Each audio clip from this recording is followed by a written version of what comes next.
Shalom, puji Tuhan, Bapak Ibu Saudara sekalian. Bertemu dengan saya, hamba Tuhan Yusuf Teman Tuhan.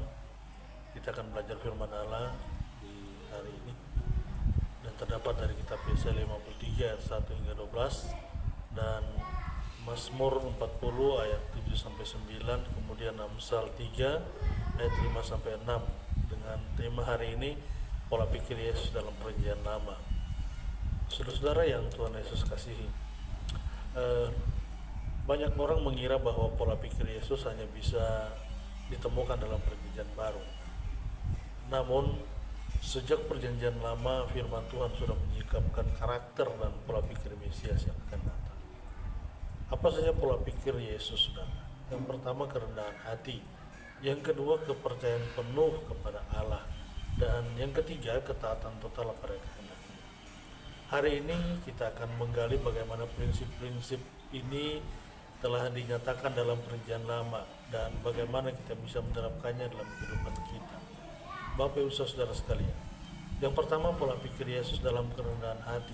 Yesaya 53 ayat 1 hingga 3. Ia dihina dan dihindari orang, seorang yang penuh kesengsaraan dan ia biasa menderita kesakitan. Ayat 3 dalam kitab Yesaya 53. Ini adalah nubuatan tentang Mesias sebagai hamba yang menderita, ya saudara. Alih-alih dia datang sebagai raja duniawi yang berkuasa, Yesus memilih jalan yang rendah, datang sebagai seorang hamba dan mengalami penderitaan demi menebus dosa saudara dan saya. Ia tidak mencari kehormatan diri, tetapi menyerahkan dirinya untuk melayani dan menyelamatkan kehidupan kita. Dunia mengajarkan kita untuk mengejar kekuasaan dan kebanggaan, tetapi Yesus, saudara, mengajarkan kita untuk melayani dengan kerendahan hati. Dalam kehidupan sehari-hari, kita harus melayani Yesus dengan tidak mencari kepentingan sendiri, tetapi melayani dengan kasih. Di sana Filipi 2 ayat 5 berkata, hendaklah kamu dalam hidupmu bersama menaruh pikiran dan perasaan yang terdapat juga dalam Kristus Yesus. Yang kedua, pola pikir Yesus dalam kepercayaan penuh kepada Allah. Amsal 3 ayat 5 hingga 6. Pada ayat yang kelima dalam kitab Amsal pasal 3 berkata, percayalah kepada Tuhan dengan segenap hatimu dan janganlah bersandar pada pengertianmu sendiri. Amsal ini mengajarkan kita untuk mempercayai Tuhan dalam setiap aspek kehidupan kita. Yesus menunjukkan pola pikir ini dalam hidupnya. Ia tidak pernah mengandalkan kekuatan manusiawinya, tetapi selalu bergantung pada kehendak Allah. Haleluya.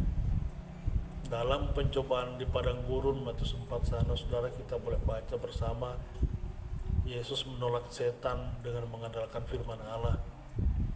Kemudian dalam Yohanes 5 ayat 19 sana berkata bahwa dalam pelayanannya Yesus selalu mencari kehendak Bapa terlebih dahulu sebelum bertindak. Haleluya. Kita sering lebih percaya pada diri sendiri daripada Tuhan. Hari ini Yesus mengajarkan bahwa pola pikir yang benar adalah menyerahkan segala sesuatu kepada Bapa. Haleluya. Dalam keputusan-keputusan besar maupun kecil, kita harus lebih mengandalkan Tuhan daripada hikmat manusia. Haleluya. Yang ketiga, pola pikir Yesus dalam ketaatan total kepada kehendak Tuhan. Mazmur 40 ayat 7 hingga 9. Kita memahami bahwa Mazmur 40 ini berbicara tentang seseorang yang dengan sukarela melakukan kehendak Tuhan, yang merupakan gambaran nubuat tentang Yesus. Saudara, Yesus menghidupi pola pikir ini sepenuhnya. Terdapat di mana, saudara? Dalam Yohanes 6 ayat 38 di sana berkata, aku telah turun dari sorga bukan untuk melakukan kehendakku, tetapi kehendak Dia yang telah mengutus aku. Haleluya. Lukas 22 ayat 42 di sana berkata, saudara, di Taman Getsemani Yesus berdoa. Dia mengatakan bahwa bukan kehendakku yang jadi, melainkan kehendakmu yang terjadi. Haleluya. Ketaatannya membawa keselamatan bagi dunia. Amin. Haleluya. Ketaatan kepada Tuhan seringkali menuntut pengorbanan, saudara. Tetapi itulah jalan menuju berkat sejati. Seperti Yesus, kita harus memiliki pola pikir yang rela mengutamakan kehendak Tuhan di atas keinginan pribadi kita. Saudara-saudara, pola pikir Yesus telah dinyatakan dalam perjanjian lama dan menjadi teladan bagi saudara dan saya. Kerendahan hati, kita harus melayani dengan kasih dan tidak mencari kehormatan diri. Kepercayaan penuh kepada Allah, kita harus mengandalkan Tuhan dalam segala hal. Ketaatan total kepada kehendak Tuhan, kita harus mendahulukan rencana Allah di atas keinginan kita sendiri. Saudara-saudara, mari kita membangun pola pikir seperti Yesus. Haleluya. Agar apa, saudara? Agar hidup kita semakin serupa dengannya dan memuliakan Tuhan. Haleluya. Puji Tuhan. Demikian firman Allah hari ini.